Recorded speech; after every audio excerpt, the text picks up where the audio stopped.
ભાવનગરમાં મકર સંક્રાંતિ પર્વની હર્ષોલ્લાસની સાથે ઉજવણી કરવામાં આવી હતી। ભાવનગરમાં સાંસદ અને કેન્દ્રીય રાજ્યકક્ષાના મંત્રીએ ઉત્તરાયણ પર્વની ઉજવણી કરી। મંત્રી નીમુબેન બાંભણિયાએ પરિવાર અને કાર્યકરો સાથે પતંગ ઉત્સવ માણ્યો। નીમુબેન બાંભણિયાએ પોતાના નિવાસસ્થાને પરિવાર સાથે ઉત્તરાયણ પર્વની ઉજવણી કરી। મકર સંક્રાંતિમાં દાન પુણ્યનું ખૂબ જ મહત્વ હોય છે। લોકો પશુઓને ઘાસચારો ખવડાવીને આ પર્વની ઉજવણી કરે છે। ત્યારે મંત્રી નીમુબેન બાંભણિયા પણ વહેલી સવારે ગૌશાળા ખાતે પહોંચ્યા હતા અને ગાયોને નિરણ ખવડાવીને દિવસની શરૂઆત કરી હતી।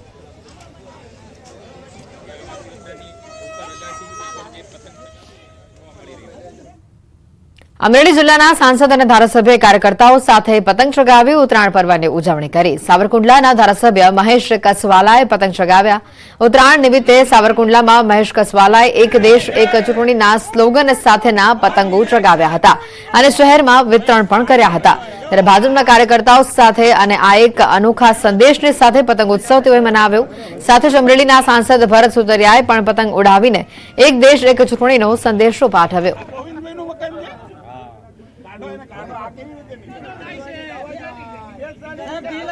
ઉત્તરાયણની શુભકામનાઓની સાથે ઉત્તરાયણ પછીના વર્ષની અંદર દુનિયાની અંદર ભારતનો પતંગ ચગતો રહે, આકાશની નવી ઊંચાઈએ ભારત સર કરે, ભારતની અંદર ભાજપનો પતંગ ચગતો રહે અને નરેન્દ્ર મોદીના નેતૃત્વની અંદર દેશ છે એ ગતિશીલ જે પ્રકારે વિકાસ કરી રહ્યું છે, વિકાસની આકાશની ચરમ સીમાએ પહોંચે એવી શુભકામનાઓ। આજે તો પહેલા તો ઉત્તરાયણના પર્વના પ્રસંગે અમરેલીની જનતા તેમજ ગુજરાત અને ભારતની જનતાને શુભેચ્છા પાઠવું છું।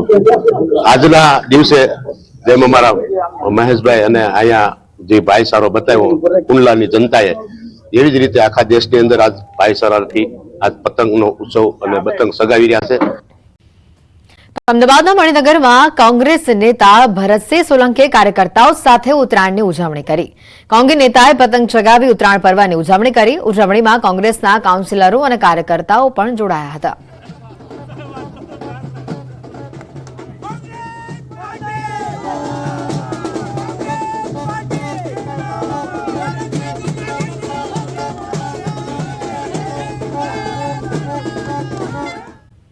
ઇફકોના ચેરમેન દિલીપ સંઘાણીએ અમરેલીમાં પોતાના નિવાસસ્થાને પરિવાર સાથે પતંગ ઉડાવવાની મજા માણી।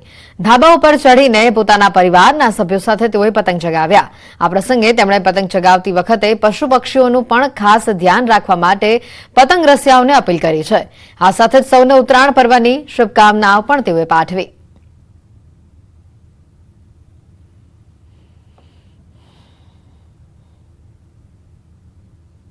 આજે ઉદારતાનો તહેવાર છે અને આ તહેવાર નિમિત્તે મકર સંક્રાંતિની સૌને દેશવાસીઓને શુભેચ્છા પાઠવું છું। આજે ગાયોને ઘાસ રાખવાથી માંડીને પશુ પંખીને પતંગ ચગાવવામાં કોઈ જાતની હાનિ ન થાય એની સાવધાની પતંગવીરોએ રાખવી જોઈએ।